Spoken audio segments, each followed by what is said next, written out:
검은 피부, 풍만한 몸매. 대한민국 서울 대형 IT 기업 넥스트 드림의 AI 연구팀에 박지우 때 초반과 합류했을 때 그녀를 수식하는 가장 첫 번째 단어들은 늘 그랬듯 외모에 관한 것이었다. 한국인 아버지와 아프리카계 미국인 어머니 사이에서 태어난 그녀는 스스로의 정체성을 찾기도 전에 세상이 붙여준 딱지들 속에서 허우적거려야 했다. 뛰어난 코딩 실력과 데이터 분석 능력은 그 다음 아주 한참 뒤에 따라붙는 희미한 수식어일 뿐이었다. 새로운 팀장 감십 대 초반은 그런 세상의 시선을 가장 첨예하게 대변하는 듯한 남자였다. 훤칠한 키, 조각 같은 외모, 빈틈없이 완벽한 슈트핏까지. 그는 회장의 총애를 받는 최연소 팀장이자 사내 여성들의 선망의 대상이었다. 첫 팀 회의 날 지우는 밤새 준비한 혁신적인 AI 서비스 개선 아이디어를 발표했다. 긴장으로 살짝 떨리는 목소리였지만 내용은 누구보다 자신 있었다. 하지만 강태준의 입에서 나온 첫마디는 칭찬이 아니었다. 박지우 씨, 아이디어는 신선한데 우리 팀은 비주얼도 중요해서 말이야. 클라이언트들이 뭘 보겠어? 안 그래? 싸늘한 침묵이 회의실을 감쌌다. 몇몇 팀원들은 당황한 듯 시선을 피했고 몇몇은 강태준의 말에 동조하는 듯한 미소를 지었다. 지우의 얼굴이 화끈 달아올랐다. 또 시작이었다. 학창시절 너는 까매서 밤에는 안 보이겠다라며 낄낄대던 남자아이들의 목소리가 환청처럼 겹쳐들렸다.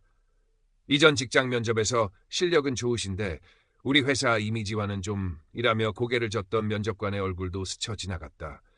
지우는 부르르 떨리는 주먹을 테이블 아래로 감추며 애써 미소를 지었다. 팀장님 말씀도 일리가 있습니다. 하지만 서비스의 핵심은 결국 기술력이라고 생각합니다. 그리고 제 아이디어는 됐어. 박지우 씨 열정은 알겠는데 너무 앞서가지 말라고. 여기는 학교가 아니니까. 강태준은 지우의 말을 가볍게 잘라버렸다. 그의 눈빛에는 지우의 실력에 대한 일말의 궁금증도 존중도 찾아볼 수 없었다. 오직 자신의 기준에 맞지 않는 이질적인 존재에 대한 불쾌감만이 가득했다. 회의가 끝나고 입사 동기이자 옆팀 개발자인 이하윤이 지우에게 다가와 커피를 건넸다. 지우야, 너무 속상해하지 마. 강 팀장 원래 저래. 자기 잘난 맛에 사는 인간이잖아. 내 실력 내가 제일 잘하는데 뭘. 하윤의 밝은 목소리에도 지우의 마음은 쉬이 풀리지 않았다. 내 실력 정말 저 사람은 알고 싶어 하기는 할까. 밤하늘의 별처럼 수많은 재능을 가졌어도 두껍고 검은 구름 같은 편견에 가려 한 줄기 빛조차 내보이지 못하는 자신의 처지가 서러웠다. 하지만 동시에 오기가 생겼다. 이번만큼은 이 지긋지긋한 편견의 벽 앞에서 무너지지 않으리라. 보란듯이 증명해 보이리라.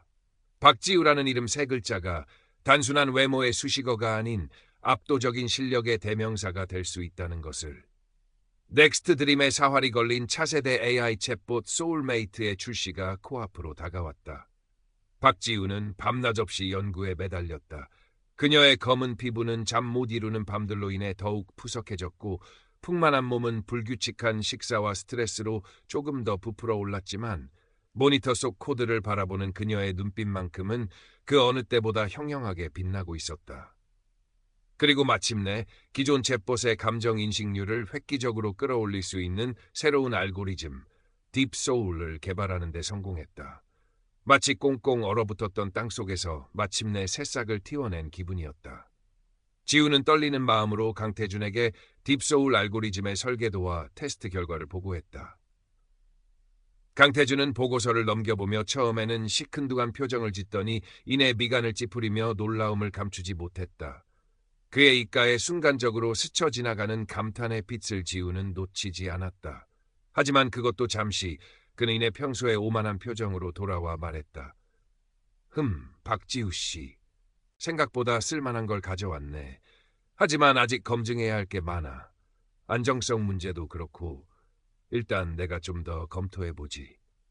며칠 뒤 임원진 앞에서 열린 소울메이트 프로젝트 중간 보고회. 강태준은 마치 자신이 처음부터 딥소울 알고리즘을 구상하고 개발한 것처럼 유창하게 발표를 이어갔다. 지우의 이름은 단 한 번도 언급되지 않았다.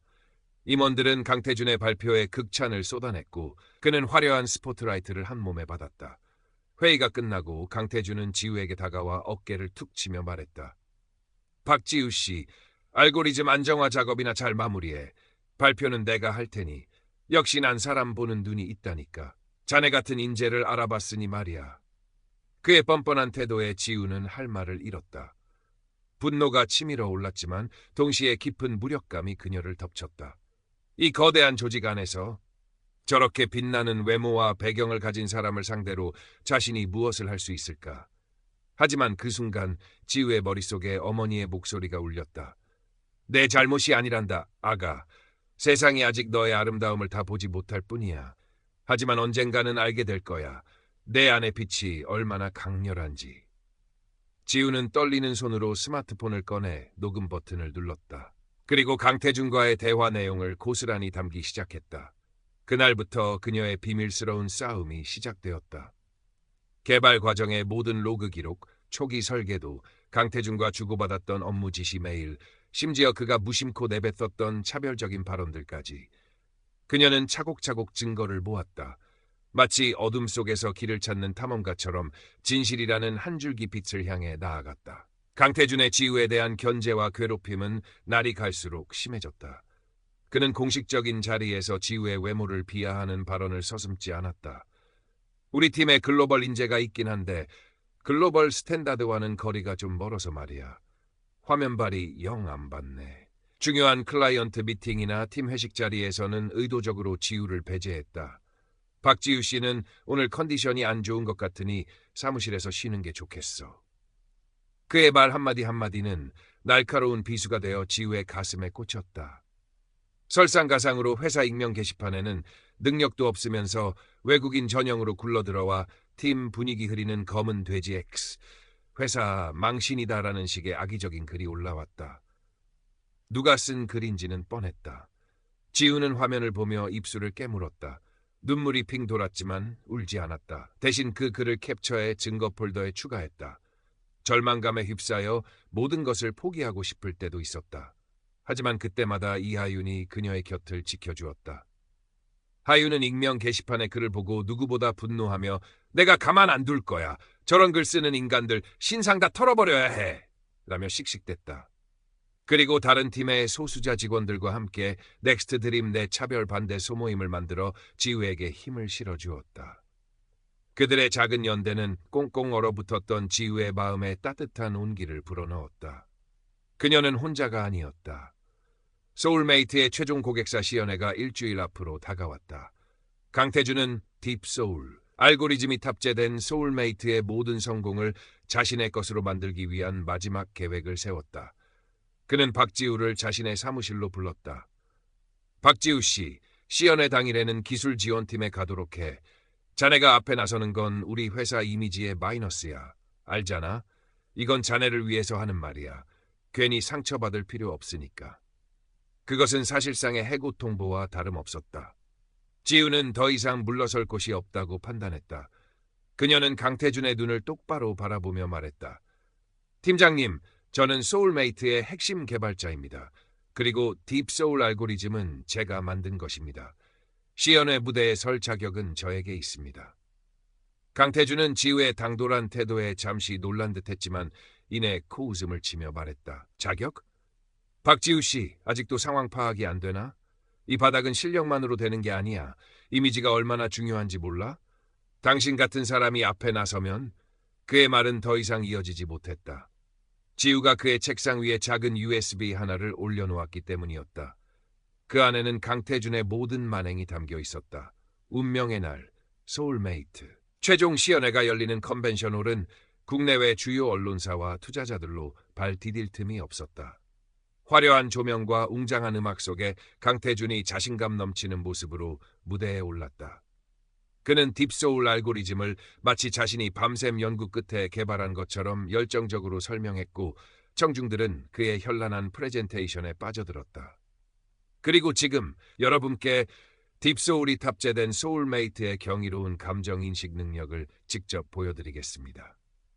강태준이 손짓하자 무대 중앙 대형 스크린에 소울메이트의 시연 영상이 재생되려던 순간이었다. 갑자기 모든 조명이 꺼지고 장내에는 정적이 흘렀다. 당황한 강태준이 마이크에 대고 무슨 일이죠? 기술팀이라고 외치는 순간 스크린엔 예상치 못한 영상이 재생되기 시작했다. 박지우 씨, 그 알고리즘 내가 발표할 거니까 넌 빠져.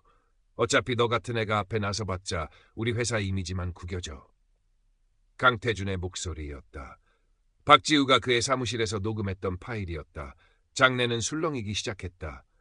스크린에는 연이어 강태준이 지우의 아이디어를 가로채려 했던 정황, 그녀의 외모를 비하했던 발언들, 심지어 익명 게시판에 악의적인 글을 올리도록 사주했던 증거들이 쉴 새 없이 터져나왔다. 강태준의 얼굴은 하얗게 질려갔다. 그는 마이크를 붙잡고 이건 음모입니다. 저 여자가 날 모함하는 겁니다. 라고 소리쳤지만 아무도 그의 말을 믿지 않았다. 그때 무대 옆쪽에서 박지우가 당당한 걸음으로 걸어 나왔다. 그녀의 손에는 딥소울, 알고리즘의 초기 설계도와 개발 로그가 담긴 태블릿 PC가 들려 있었다. 안녕하십니까. 딥소울 알고리즘을 개발한 AI 연구원 박지우입니다. 떨렸지만 단단한 목소리가 장내에 울려 퍼졌다. 모든 시선이 그녀에게 집중되었다. 지난 몇 달간 저는 제가 개발한 기술과 아이디어를 강태준 팀장님에게 도둑맞았습니다. 뿐만 아니라 저의 피부색과 체형을 이유로 끊임없는 모욕과 차별을 당해야 했습니다. 이 자리에 계신 여러분께 묻고 싶습니다. 혁신과 미래를 이야기하는 IT 기업에서 과연 개인의 외모가 그 사람의 능력과 가치를 판단하는 기준이 되어야 합니까? 지우의 외침은 단순한 개인의 하소연이 아니었다. 그것은 외모 지상주의와 차별이 만연한 이 사회를 향한 날카로운 질문이었다. 그녀는 스크린에 자신이 수집한 증거들을 하나씩 띄우며 강태준의 거짓을 낱낱이 반박했다. 그녀의 논리 정연한 설명과 명백한 증거 앞에 강태준은 더 이상 아무 말도 하지 못했다. 그때 객석에 앉아있던 이하윤이 벌떡 일어나 외쳤다. 박지우 씨 말이 모두 사실입니다. 저도 강태준 팀장이 박지우 씨를 부당하게 대우하는 것을 여러 번 목격했습니다. 그녀의 용기 있는 증언에 이어 익명 게시판에 글을 올렸던 다른 피해자들의 증언도 이어졌다. 시연 회장은 순식간에 강태준의 만행을 규탄하는 성토의 장으로 변했다. 고객사 대표와 회사 임원들은 싸늘한 표정으로 강태준을 응시했다. 그의 화려했던 성공 신화는 한순간에 산산조각 나고 있었다. 무대 위 홀로 서 있는 박지우의 모습은 그 어떤 조명보다 밝게 빛나고 있었다. 그녀의 검은 피부와 풍만한 몸매는 더 이상 약점이나 감춰야 할 대상이 아니었다. 그것은 그녀의 강인함과 진실됨을 상징하는 훈장과도 같았다. 시연회는 중단되었고 넥스트 드림은 즉시 윤리위원회를 소집했다. 강태준의 모든 비위사 사실은 명명백백히 드러났고 그는 회사에서 파면당하는 것은 물론 아이디어 도용 및 명예훼손으로 법적 책임까지 지게 되었다. 그가 쌓아 올렸던 화려한 경력과 명성은 한순간에 물거품처럼 사라졌다. 박지우는 딥소울 알고리즘의 진정한 개발자로 공식 인정받았고 소울메이트 프로젝트는 그녀의 주도하에 성공적으로 마무리되었다. 언론은 그녀의 용기 있는 행동을 골리앗을 이긴 다윗에 비유하며 대서특필했고 그녀의 이야기는 많은 사람들에게 큰 감동과 용기를 주었다. 사건 이후 넥스트드림의 대표는 공식적으로 박지우에게 사과하고 회사 내 차별 금지 규정 강화 및 다양성 존 교육 프로그램 도입을 약속했다. 그리고 박지우에게 신설되는 다양성 및 포용성 위원회의 핵심 멤버로 참여해 줄 것을 정중히 요청했다. 지우는 기꺼이 그 제안을 받아들였다. 그녀의 목소리가, 그녀의 경험이 또 다른 누군가에게 힘이 될 수 있다면. 몇 달 후 박지우는 위원회의 주도로 열린 사내 강연회 무대에 섰다. 예전 같으면 상상도 못할 일이었다. 많은 사람들 앞에서 자신의 이야기를 하는 것은 여전히 떨렸지만 이제 그녀의 눈빛에는 두려움 대신 자신감이 넘실거렸다. 저는 오랫동안 제 자신의 모습이 부끄러웠습니다. 세상이 정해놓은 아름다움의 기준에 맞지 않는 제 피부색과 체형 때문에 늘 주눅들어 있었죠. 하지만 깨달았습니다. 진정한 아름다움은 누군가가 만들어 놓은 틀에 나를 맞추는 것이 아니라 내 안의 목소리를 듣고 나 자신을 사랑하는 것에서부터 시작된다는 것을요. 그녀의 진솔한 이야기에 객석에서는 뜨거운 박수갈채가 쏟아졌다. 강연이 끝나고 다양한 피부색과 배경을 가진 신입사원들이 그녀에게 다가와 존경과 감사의 인사를 전했다. 그들의 반짝이는 눈빛 속에서 지우는 희망을 보았다. 사무실 창가에 기대 앉아 커피를 마시던 지우는 문득 유리창에 비친 자신의 모습을 바라보았다. 여전히 검은 피부, 풍만한 몸매. 하지만 예전처럼 그 모습이 싫거나 부끄럽지 않았다. 오히려 사랑스럽고 자랑스러웠다. 그녀는 이제 알았다. 자신의 색깔을 두려워할 필요가 없다는 것을. 그것이 바로 자신을 가장 빛나게 하는 힘이라는 것을. 그녀의 싸움은 아직 끝나지 않았을지도 모른다. 세상의 편견은 쉽게 사라지지 않을 테니까. 하지만 이제 그녀는 혼자가 아니었다. 그녀의 곁에는 함께 웃고 울어줄 동료들이 있었고 그녀의 목소리에 귀 기울여주는 사람들이 있었다. 그리고 무엇보다 그녀 자신 안에는 그 어떤 시련에도 굴하지 않을 단단한 용기가 자리 잡고 있었다. 박지우는 창밖의 푸른 하늘을 바라보며 나지막이 속삭였다. 나의 이야기는 이제부터 시작이야. 그녀의 입가에 햇살처럼 따뜻하고 부드러운 미소가 피어올랐다.